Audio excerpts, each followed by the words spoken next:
I don't know how many of you have seen the house I've built. The another side of Sri Krishna was that he was extremely creative. In his childhood, he did all these things, these pranks. And when he became a grown-up person, he became the king of Dwarika, of that area. And he used to dress up like a king only. After all, he was a king. When he was a child, he used to wear a small little piece of feather from the peacock. But when he became the king, he was wearing all the things, and he used to sit on the throne and talk to people in that manner. All that greatness was there, and he was extremely creative. He built a beautiful, very, very beautiful castle, or you can say palace, in Dwarika, out of gold. Can you believe it? Sri Krishna did it. And it was all then covered with water. Now the intellectuals in India, all trained by Western people, I think, said that it's not possible. There's nothing in the water, and he never built his palace there. It's all a story, just like a myth. But some people believed in it, and they dug up. They went down and they found there was a very big palace. There was gold little bit left, but not all of it was there. And they were amazed, such a huge, big palace he had made. Under the water it had gone, but it was there. Like this, all these incarnations who came were extremely creative. If you are not creative, what's the use of self-realization? Now, what is the greatest creative thing you can do very easily is to make others Sahajogas. That is the easiest and most joy-giving thing, is to make others Sahajogis and give them the blessings of the divine which they have been seeking for ages. By giving them, you don't know what a solace, what a blessing you give them. So now you have got your self-realization. You got it very easily, I must say. They all say that it is a instant nirvana. Sahajoga is instant nirvana, it's true. But whatever you get so easily and instantly, you don't understand the value of that. They always say for India that they got their freedom so easily. They didn't get it that easily. That's why they do not value it. But it's true. If you get anything free, firstly, and without any special effort, then you don't value it. You don't understand. You think it's a matter of right. But do you know how much people have suffered for getting self-realization? They used to go on the Himalayas, stand on one leg, sometimes on their heads, for months together. And they didn't get realization. I've heard of some people who lived in a room for 28 years to get self-realization. And why they lived like that? Because they thought by keeping away from other people, other bad atmosphere, everything, they might get realization. They never got it. So, one must understand, though you have got it very easily, is something so precious, so great. It's not very easy to get self-realization. You read about the people who are self-realized. Perhaps they did not even know how they got it. They did not know even about the Kundalini, but they got it. Through their guru, maybe their efforts. Buddha, how much he had to suffer till he gets his realization. Think of him. How he got his realization. I mean, you shudder to see of his life. Ultimately dies of hunger and poverty. But nothing happened to you.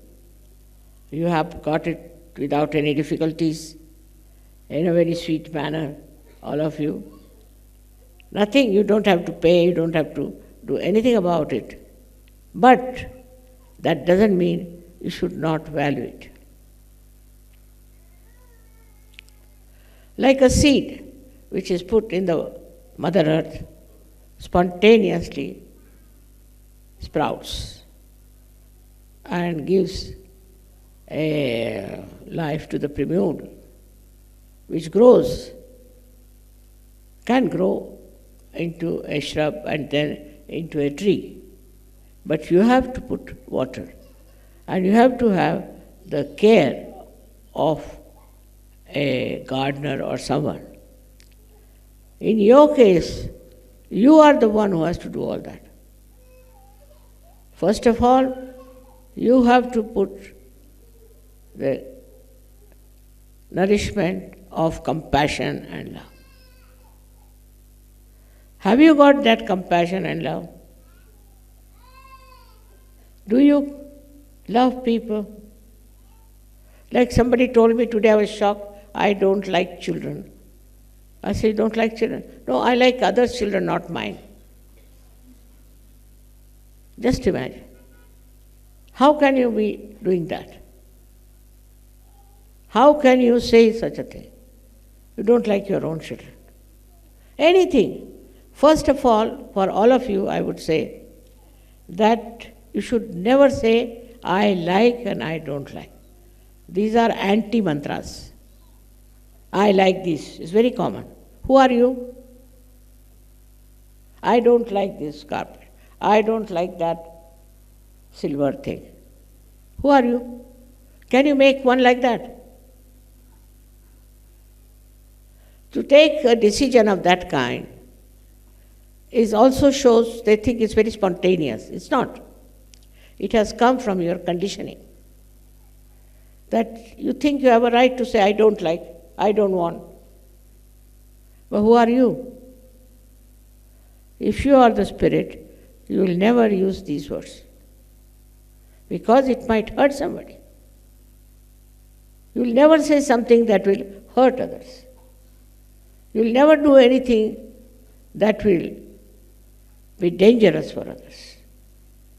But always you will say something that would be extremely loving and compassionate and peace-giving. You will emit joy for others. There is the power of spirit that it gives joy to others. If you are a glum person, grumpy person, then you are not self-realized. You should be able to give joy and love and compassion to others. And it should happen absolutely spontaneously.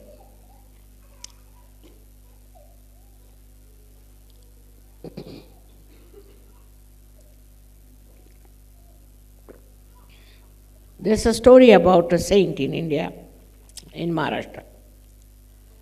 So they all used to take water in a container called as kavod and would take it all the way to Gujarat to a temple of Sri Krishna.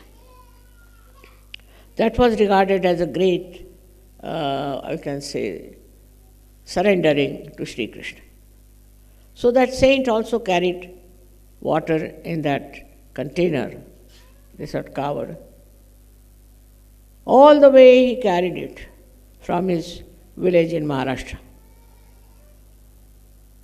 And when he reached the temple, at the foot of the temple, he saw a donkey very thirsty, dying out of thirst. So he gave that water to that donkey. Everybody said, imagine you brought this water for miles together, for days together, to be put on the deity here, and now you have given it to this donkey. He said, you don't know. God has come all the way down here to take the water. See the attitude that he took. So, for a self-realized person, the compassion should be like that, of very generous nature. If you are not generous, if you are miserly, always worried about your money and saving of it, then firstly, you are not a matured Sahaja. You are not. Apart from that, this kind of money will never give you any happiness. Miserliness is against spirit.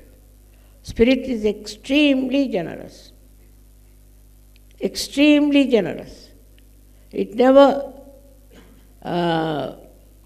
tries to save something or cheat people or steal something. Is out of question. Because there is no greed left in. There is no greed at all. And that is why such a person who is a realized soul cannot be greedy. Has to be extremely generous. I have seen many people like that who have been extremely generous and who have been very understanding about the problems of others. May God bless you.